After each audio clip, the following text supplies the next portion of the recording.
a session. Yeah, that's cool. That's cool. This is a song, "You Can't Break Me." We just released it. It's just a mixtape song, and we just released it on SoundCloud for now, and it'll be probably going to be on my upcoming solo album. Nice. But this is cool. Yeah, I'll play the hook back just for a second, and then I'll tell you what's going on in here. Let's go. Talk here with your down shit. And big smiles on some clown shit. I sense that shit when I'm around me. You only move up, we don't downgrade. Why is this shit been so crazy? They never seem to amaze me. I see you clear like it's HD. I say solid, you can't break me. I see you clear like it's HD. I say solid, you can't break me. Okay. All right, so what I have going on here is basically just on the hook, we got a main vocal, we have a dub under it, and then like a few ad-libs, and then a harmony part. So basically I have everything going to its own track. Everything's color-coded. You can adjust your stereo separation and phasing and panning on every single track, just like in real life.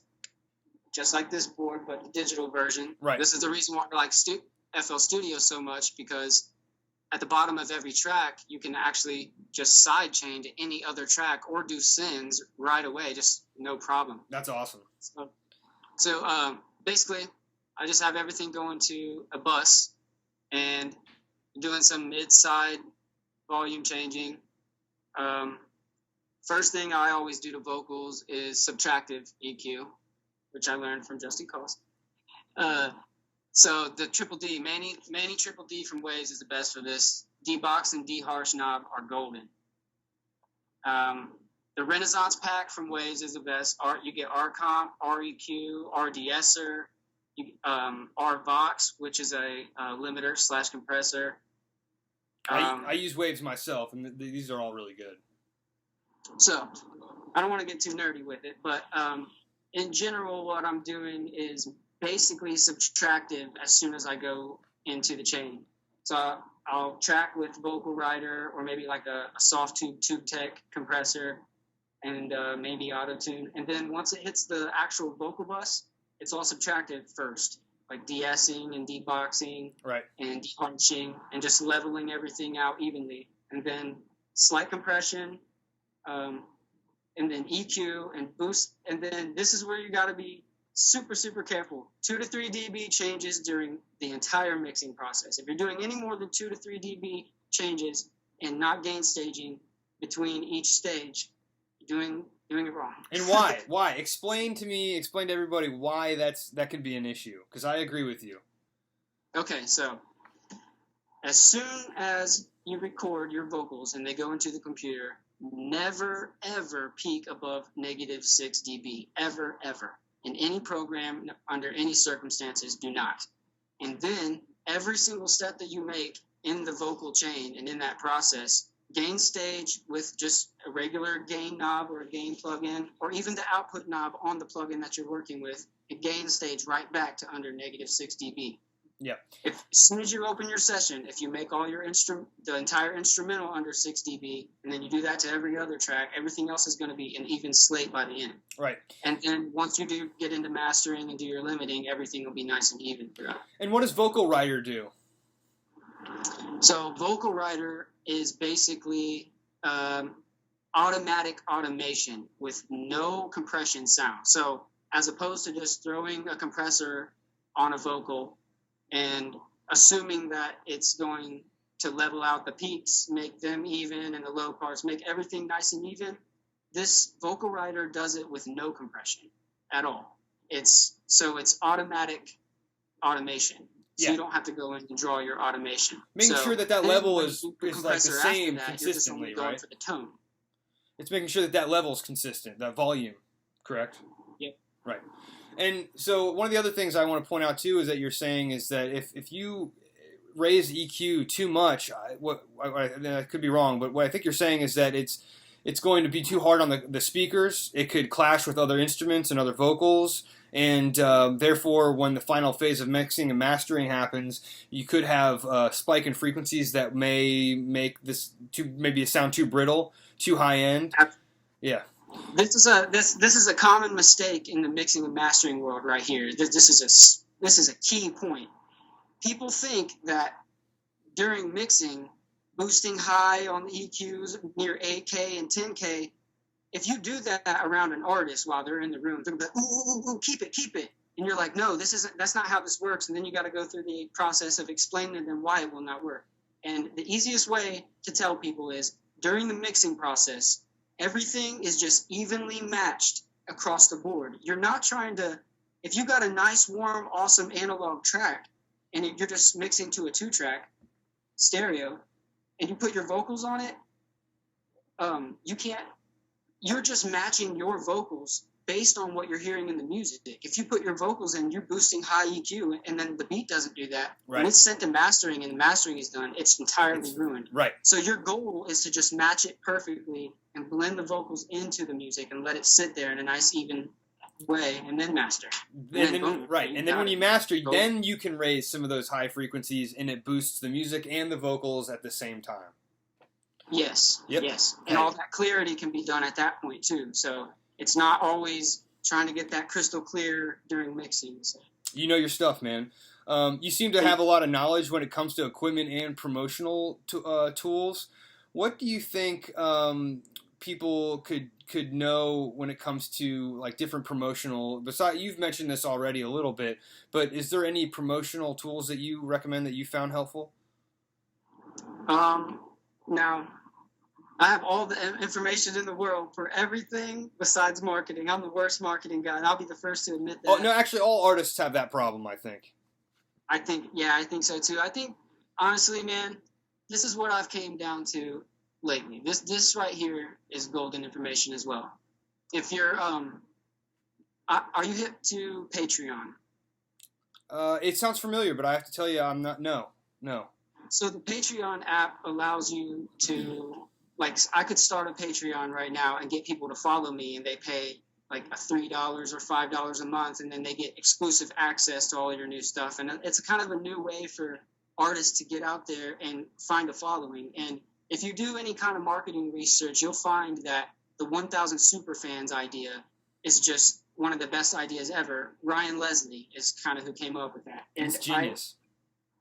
I think that is super important. I think a lot of people out here are trying to find a loophole in the system, and I think I suffered from that for a while. I don't think it's really about that. I think it's more just finding people who truly care about your music and then getting them to follow you. If you can get 1,000 super fans to continuously just listen to your music, keep your music streaming on their phone, you're going to be successful in the future. Yeah, it's going to travel. All we want as musicians is to be able to do this every day for a living, even if we make the equivalent of a manager at a small store. Most musicians, that's what they want. They want to do this for a living. Yeah. And $45,000 a year, at least. Yeah. Yep. Even 30. Yep. I would take 30,000 in a heartbeat. You've talked about this before, and I want to ask you a question. This is a good topic that you and I can both relate to. Do you find that friends and family are not a part of your super fan base? Oh, thank you for saying that. Your friends and your family are not your fans. They are friends and family for a reason, and they will write to you. They are the ones you give your music to for free. People need to stop thinking that we're trying to sell to all of our friends and family. That's where Facebook kind of like gets off on the wrong.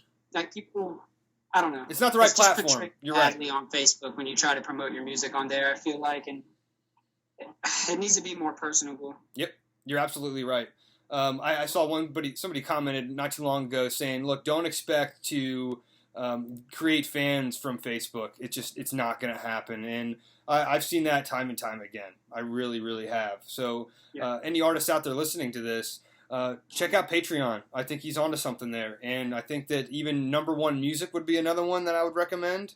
I get people messaging me that listen to it.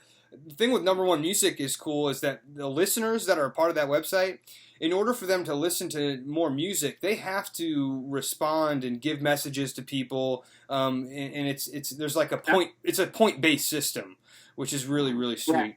So we'll have to check that one. I'm not really hip to that one. Yeah, check that one out. Here's a good question for you. What are some things that you think you could improve on? It's marketing first. Yeah. I'll tell you right now, submissions are the big thing with Wayside. Like us right now, we're not really good with publishing and doing radio pitch. There's a lot of companies out there, like there's websites like Submit Hub. I'm just recently finding out that Submit Hub is like, it's almost the reason that people are like blowing up on the internet overnight, because it's a submission service. It just like Sonic Bids. So you can submit your music to like playlist push and like Spotify playlists and demo submissions to like record labels. Usually not like Universal. They're like smaller record labels, but it's still something that everybody can look into. A lot of people are looking down on record labels now because you can do so much independently. Right. And I'll tell you, I don't think that is a great way to think at all. I feel like Wayside specifically is great for a label. We can bring every single thing to the table. Photography, videography, mixing and mastering, producing. There's nothing that we can't bring to the table except for marketing. And I think that's what a record label looks for. And I kind of think that about your music too. You have everything. You're right there. There's nothing that you need besides the marketing and the backing. And there's no outlet for artists like that right now. No. There's this weird world in the middle of independent and being signed that a lot of us just can't figure out, especially in Dayton, Ohio. This isn't the greatest place to promote music. We all know that. Yeah, and you're hitting on something there where it sounds like we need record labels in Dayton that are serious, where not only just a record label, but like a management company / record label is what's needed. You're making me want to get into that. You're making me want to get into that, like right now. There's a lot of talent out there, and I'm familiar with a lot of it, including your own. While we're on that topic, I want to tell people to not seek management. You don't have enough emails right now that you need a manager. Right. Like that's what people don't understand. What are they going to manage? Yeah. Nothing. Right. So right now you need a talent agent. Yes. You need to be in contact with A&Rs and you need a talent agent. Right. And I think that's where Wayside is heading right now. I don't think we have the right outlets, but we are ready for it. There's a website. Go ahead. Information, people keep it. Right. It's like secret. Well, yeah, and, there's a website, taxi.com is another service you can use. It's $300 for the year, but it's something that you could submit your music to where record label owners and key players in the industry are listening to it. They're judging it, they're rating it, and then you get those ratings back. Those like surveys is what they are. And it's not know that. I did not know that. Yeah. I knew about the website, but I thought it was for like selling guitar loops and selling like sound loops. I didn't know it was for that. I'm gonna have to look into that ASAP. They have certain listings for submissions that companies are looking for commercials, for TV shows, for movies, for websites, and you have to be able to fit that. But what they do is they take the 5 or 10 that they like, they submit it to the company, and then the company decides which one they want. And if they choose yours, they're sending you a contract in the mail for a fee to have the licensing for that song. And sometimes the full licensing to that song, and that would be, of course, dependent on you. But, just to get your song sold, for thousands of dollars is sometimes the step that you need that you didn't have. So look into that too. Yeah, I'm going to look into that ASAP. Cool. I did not know that. Taxi.com. Taxi.com. Right. Also, do you have any other ones that you'd recommend right now besides Patreon? Let me see what I got.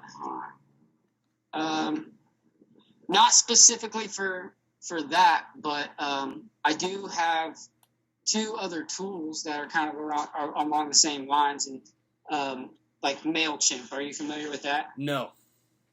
So MailChimp is just a website that allows you to do like mass email sending and receiving, and marketing. So I think they allow you up to like 12,000 free emails a day. So it's just like unbelievable. But it goes right along with those, right along the lines of the 1,000 superfans idea. Okay. So you could like add people to your mailing list, and right. If you've got the 1,000 people following you on Patreon and you're sending them through the mailing list, like that's super, super helpful. And then the last thing was Hootsuite, which is that right now they offer a free plan. You have to Google it because they don't really advertise it a lot. But if you type in Hootsuite free plan, they allow you up to 3 social medias, and you just link them, and then you just make your post, and it'll automatically go to all 3 social medias. You can schedule. A lot of us, like, me and Mike and Wayside, like, we don't really have a whole lot of time to be on social media all day long. We try to post, but Hootsuite allows you to schedule posts. So if you can sit down for a whole day and come up with a nice marketing plan, use some of your photos from the past or videos just to make a few posts, shout out a few friends and post. Imagine if you made 2 posts per day at optimum social media times for a whole month. You would only have to sit at your computer for an hour or 2 to set it up, and then the entire month you just sit back and wait. Yeah. And just let it happen. So I think that's a tool that a lot of people don't use that they should. Absolutely. All those were really, really great, Josh. Thank you, man. So I got a couple more questions for you before we wrap up.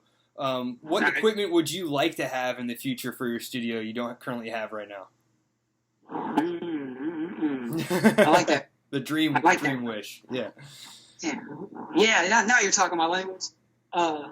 So I love my microphone. Let's get that out of the way. It's not going anywhere. But I want that Sony C100, which is similar to the Sony C800G, which is $20,000, one of the greatest ever. You already know. Oh, yeah. The C100 is about $1,000, and it's like right along the same lines. And it's, from what I hear and the sound samples that I've heard, it's unbelievable. So either that or the Aventone CV12, which Mike really used to have. I wish we still had it. That C100's a condenser microphone, right? The what? The C100, that's a condenser microphone? Yeah. Okay. Yeah, large diaphragm condenser. Yep. I thought so. And when you're working with vocals, it's really kind of what you want to stick with. But like we said before, that SM57, people sleep on dynamic microphones, but sometimes they will work really well, especially for background vocals and screaming. Yeah. If anybody does the rock screaming music, like you have to have an SM57 for that. So just because of the pressure. No, I agree. I was always amazed when I first went to ICB how great that microphone was. It seemed like it covered my vocal in glass or something. It was just really smooth and creamy and clear. So I'll never forget that. Do you have a studio name? Do you have a name for your studio? Yeah, Euphoria. Okay. Just Euphoria Music Studios, basically. Okay. Yeah, I figured that's what it was. I just wanted to make sure because we hadn't talked about that. I want to make sure I plug you correctly. And then, what are your prices right now? Can you release some of your prices? Yeah. Right now it's $40 an hour, which I mix and master on the fly. So you're paying for me to engineer and mix and master during the whole process. And I'm not using presets, so I'm doing everything by hand. And usually I'm doing it as the artist is recording. And also I'm offering just mixing for $30 per song, and then mastering for $10 a song. That's cool. And it seems low, but the reason is because of the area that we're in. Yep. And I got to be able to match, Rephrase Studio and the high end studios, and we're not exactly that here, obviously. Right. But we like to have, I don't know, we have a good time. There's good vibes here with the lights and the quality that we get out of this place is amazing. Yeah, you'll be seeing me in there in the future for sure. Well, yeah, I can't wait, man. I'm trying to work on a project with you. I've been trying to do that. I got one coming. Trying to do that. Seriously will that. Volume 6 is coming, so you'll be able to appreciate that. It's really, really sweet. Oh, yeah, I didn't know that, man. I'm glad to hear that. Yep. So, did your wife do the cover for that art? Did she do the graphics? Yeah. Oh yeah. This next one's gonna be. Good. She is. She's so good. I want to get an album cover done by her eventually. You will not be displeased. Let me just tell you that you won't.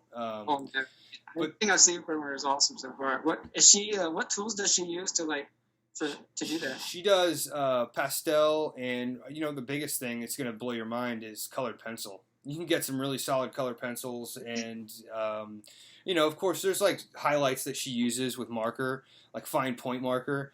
But I'm trying to get her into painting more. So that's like her next. Yeah. That's her next step. So does she digitally scan it and do anything in the computer, or is she all hands on? All hands on. We do Awesome. we do scan it though. The scanning is important because in case there's like a fire or something, we need to make sure that we have backups of her originals. So that's super important. I just talked to her about that today, actually. That's like, in our world, analog is just gotta have it. Yeah, You know what I mean? yeah. You do your own artwork, right? Yeah. You do? What's that? You do your own artwork? Oh yeah. Oh yeah. All the wayside covers and everything. Yeah, we do it ourselves. Yeah. Sweet. Cool. Well, hey man, it's been really good talking to you. Yeah, you too, man. Thanks for calling. No problem. Your advice has been a huge inspiration to me. I'm going to be taking your advice, and I know everybody else will too, man. So we'll do this again. I'm going to get Mike on for an interview as well. I'm in the process of messaging him and waiting to hear back. But and then eventually maybe try to get both of you guys together. Yeah. Date. Yeah, we can do that. That'd be cool. Dayton Music Showcase number 3 is going to happen, so I would like for you guys to be able to be a part of it. I know that you will be, right? Definitely. Yep. 100%. And you said it's going to be digital this time, right? Right. Yeah. Just because of the whole COVID-19 thing, man. Yeah. You got it. Well, hey, man. Good talking to you, and have a good rest of your week. All right, brother. You too. Peace. See ya. Later.